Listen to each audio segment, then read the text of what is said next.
Baru-baru ini beredar sebuah video yang menggambarkan seorang pendeta yang menunjukkan dukungannya, simpatinya terhadap perjuangan rakyat Palestina. Shalom bagi kita semua dimanapun kita berada saat ini, kiranya kita semua tetap berada dalam keadaan sehat dan apapun yang merupakan aktivitas kita sepanjang hari ini. Kiranya Tuhan Yesus memberkati dan kembali berjumpa lagi di channel kita ini, yaitu Zemayan Yasin. Terima kasih buat teman-teman semua dan juga para sahabat yang sudah mendukung perkembangan channel ini dengan setia. Dan kiranya kita tetap menggunakannya untuk menjadi berkat bagi semua orang. Nah teman-teman, pada video kali ini saya mau bagikan kepada kita semua tanggapan dari Dr. Bambang Nursena. Dia menanggapi seorang pendeta yang membela Palestina, dan dia mengatakan bahwa negara Palestina itu sudah ada sebelum Israel ada. Sebelumnya mari kita simak saja videonya yang berikut ini. Baru-baru ini beredar sebuah video yang menggambarkan seorang pendeta yang menunjukkan dukungannya, simpatinya terhadap perjuangan rakyat Palestina. Dan tentu saja ini sebuah langkah yang cukup dipuji karena alasan kemanusiaan. Tetapi pendeta ini menunjukkan bukti bahwa eksistensi negara Palestina itu sudah ada sebelum negara Israel, dengan membuktikan sebuah Alkitab pada tahun 1905 dari Scofield Bible yang menunjukkan dalam Alkitab itu ada peta Palestina. Jadi Palestine in the time of Jesus Christ.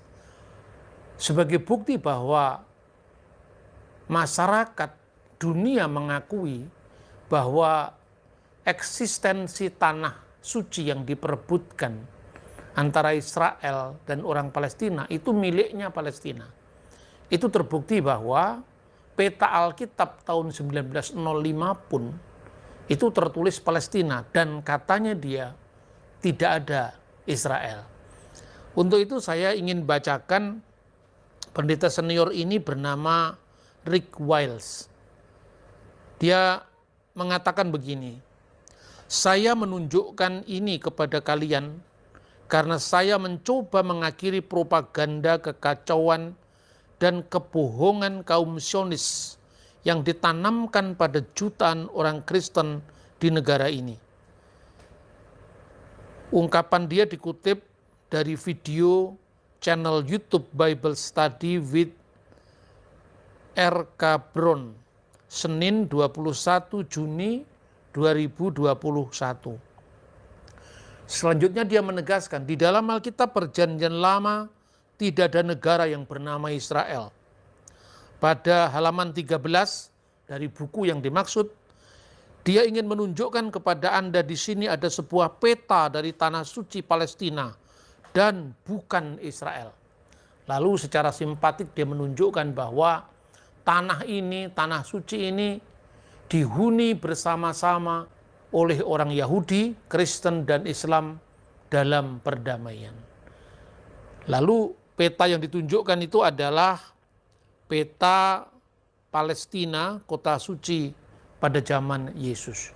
Nah tentu ungkapan semacam ini simpatik, tetapi bela rasa kita, simpatik kita terhadap Palestina tentu tidak boleh harus mengorbankan fakta sejarah.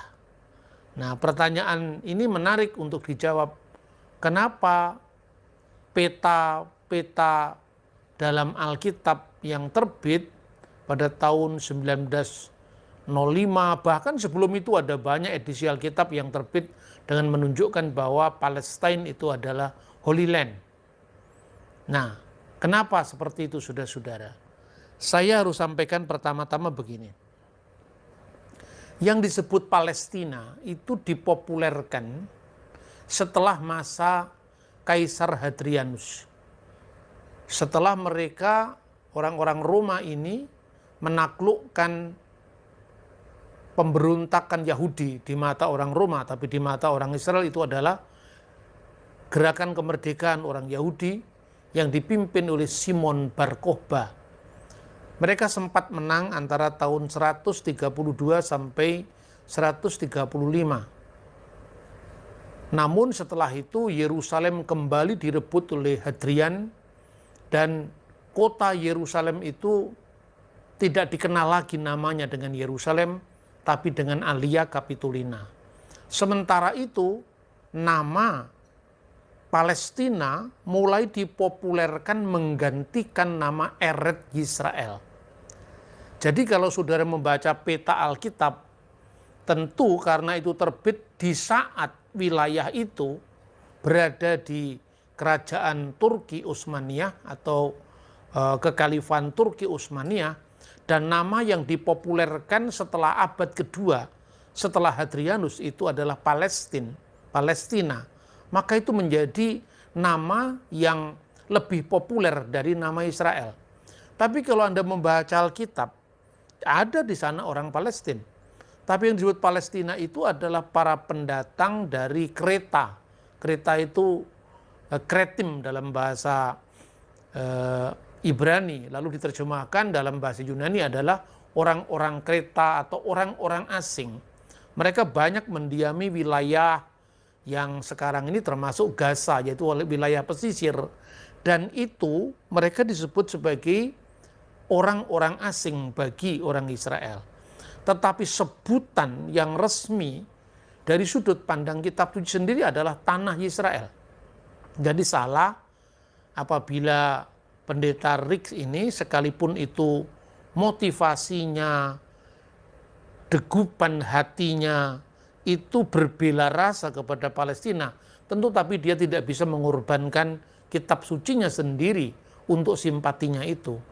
Ketika malaikat Gabriel memberikan perintah kepada Santo Yosef atau Yusuf agar membawa kembali Yesus karena raja yang hendak membunuh dia, maksudnya adalah Herodes Agung, telah mati.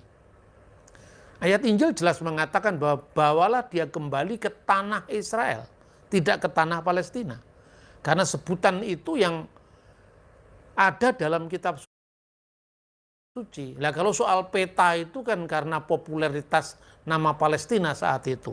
Namun untuk lebih jelasnya saudara-saudara, saya ingin menggambarkan yang pertama adalah sketsa singkat sejarah negara Israel. Jadi sebetulnya kalau jujur kita mau membaca sejarah, Anda tanpa membaca Alkitab pun sudah cukup bukti bahwa ada negara Israel. Dari mana kita tahu? Ya dari fakta-fakta lewat prasasti-prasasti sejarah yang diterbitkan oleh raja-raja atau penguasa-penguasa yang tidak hanya dari negara Israel, tapi juga dari negara musuh-musuh Israel. Misalnya ya, tentang kaum Israel. Nama Israel itu sendiri di luar kitab suci itu muncul pada prasasti Fir'aun Merenpetah tahun 1205 sebelum Masehi. Tentu ini terjadi setelah peristiwa eksodusnya Nabi Musa, karena tahun 1205 sebelum Masehi. Lalu setelah itu orang-orang Israel di bawah kepemimpinan Yosua, karena Musa tidak sampai masuk ke Eretz Yisrael, ke tanah Israel.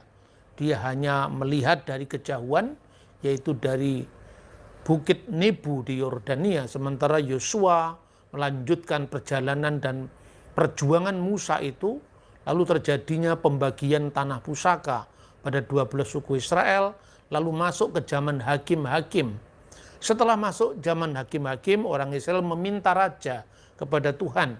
Lalu mulailah berkuasa Raja Saul yang diangkat, diurapi menjadi Raja Israel. Mulai tahun 1050 sebelum Masehi, berkuasa sampai 1010 setelah Masehi. Lalu digantikan oleh Raja Daud yang dalam Islam dikenal dengan Nabi Daud alaihi salam. Mulai tahun 1100 sebelum Masehi sampai 970 sebelum Masehi. Lalu setelah itu digantikan oleh Salomo putranya, Nabi Sulaiman kalau dalam istilah Islam yang lebih populer. Dia berkuasa sampai tahun 930 sebelum Masehi. Setelah itu kerajaan Israel pecah menjadi dua.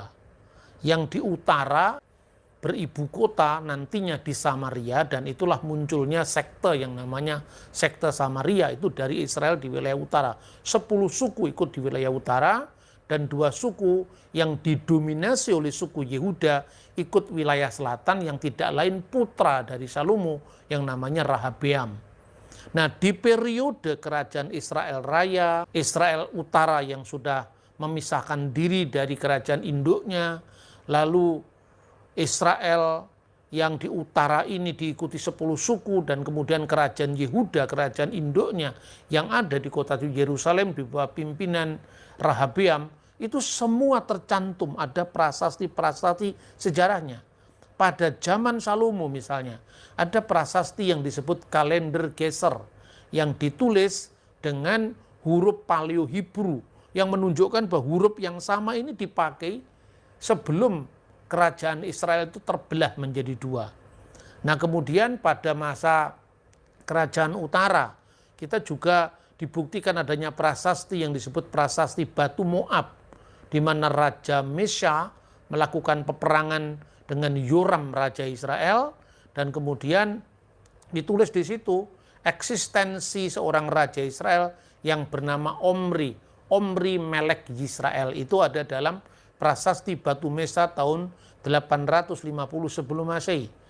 Lalu bukti tentang adanya sinkretisme atau pencampuraduan agama antara Yahweh Adonai Allah Israel yang disembah di utara bersama Dewi Asyera. Ada 2 prasasti, namanya prasasti Kuntilet Ajrut dan prasasti Kirbet Elkom. Itu juga membuktikan eksistensi tentang kerajaan Israel. Lalu kerajaan Yehuda misalnya muncul dalam prasasti Teldan, di mana karena kerajaan Yehuda itu meneruskan keturunan Daud, maka kerajaan itu disebut juga dengan Bet David, rumah Daud, artinya the family of David. Ini masih banyak sekali inskripsi-inskripsi yang menjadi bukti sejarah tentang eksistensi kerajaan Israel. Bahkan saudara-saudara, yang di utara ini bertahan sampai tahun 722 sebelum akhirnya mereka ditawan oleh Asyur. Maka kerajaan yang di selatan bertahan sampai tahun 586 ketika mereka dibawa ke pembuangan Babel. Tapi tahun 539 sebelum Masehi, kemudian Kores Agung melakukan pembebasan terhadap semua tawanan Babel, termasuk Israel. Dalam baris ke-33 dari prasasti Slinder Kores Agung, dengan jelas bahwa bangsa-bangsa taklukan Babel itu dikembalikan kepada wilayah atau negaranya masing-masing, dan mereka diperbolehkan bahkan difasilitasi untuk membangun rumah suci bagi dewa, Tuhan atau agama keyakinan masing-masing.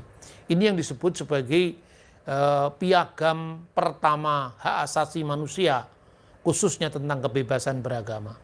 Nah, jadi itu dia videonya teman-teman. Kiranya ini menjadi berkat bagi kita dan menjadi satu pengetahuan sejarah bagi kita untuk tidak simpang siur masalah Israel dan Palestina. Jangan hanya karena kita membela Palestina, namun kita mengorbankan sejarah dalam Alkitab kita sendiri. Demikian yang saya sampaikan. Kiranya Tuhan Yesus memberkati kita semua. Shalom.